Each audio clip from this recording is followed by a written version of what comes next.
இன விடுதலை, மொழி விடுதலை, சமூக விடுதலை, பெண் விடுதலை, பழமைவாதம் ஒழிப்பு என்று தன் எழுத்துக்களை திராவிட இனத்திற்கு கொள்கை பட்டயமாக உருவாக்கி தந்தவர் பாவேந்தர் பாரதிதாசன்.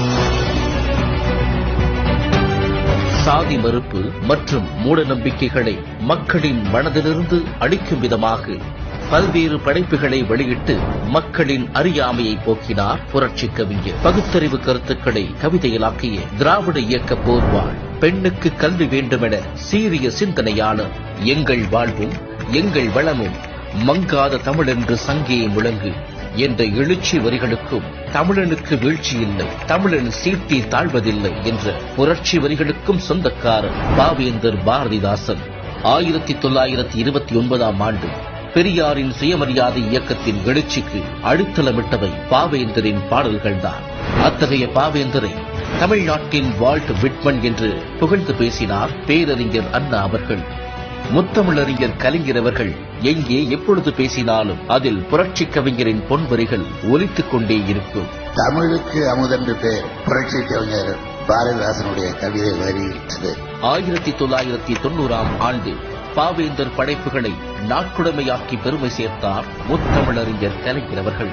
எல்லாருக்கும் எல்லாம் என்ற சமூக நீதி பாதையில் பயணித்து வரும் நம் திராவிட மாடல் அரசின் மாண்புமிகு முதலமைச்சர் திரு முத்துவேல் கருணாநிதி ஸ்டாலின் அவர்கள் விழுப்புரம் மாவட்டம் கோட்டக்குப்பத்தில் ரூபாய் 3 கோடி மதிப்பீட்டில் புரட்சி கவிஞர் பாரதிதாசன் அரங்கம் அமைக்கப்படும் என்று அறிவித்தார். தமிழ்தாயின் தவப்புதல்களில் ஒருவரான பாவேந்தரின் பிறந்த நாளை முன்னிட்டு வரும் ஏப்ரல் 29 முதல் மே 5 வரை ஒரு வார காலத்திற்கு தமிழ் வார விழா கொண்டாடப்படும். இந்த ஒரு வார காலத்தில் தமிழ்நாடு முழுவதும் தமிழ் மொழியையும் பாவேந்தர் பாரதிதாசன் அவர்களின் பங்களிப்பையும் கொண்டாடும் வகையில் பல்வேறு நிகழ்ச்சிகள் நடைபெறும். கவியரங்கங்கள் மற்றும் கருத்தரங்கங்கள் நடைபெறும்.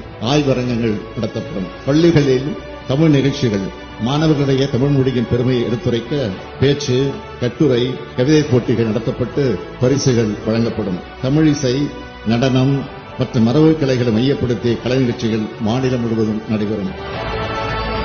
கடல் போல செந்தமிழை பரப்ப வேண்டும் என்றார் பாவேந்தர். செந்தமிழை பரப்ப இந்த விழாக்கள் பயன்படும். இதுபோன்ற தமிழ் நிகழ்ச்சிகள் மூலமாக பாவேந்தர் பிறந்தநாள் தமிழ் மணக்கும் வாரமாக கொண்டாடப்படும். நானிலம் போற்றும் நற்றமிழ் கவிஞரை கொண்டாடுவதில் பெருமை கொள்கிறது தமிழ்நாடு அரசு.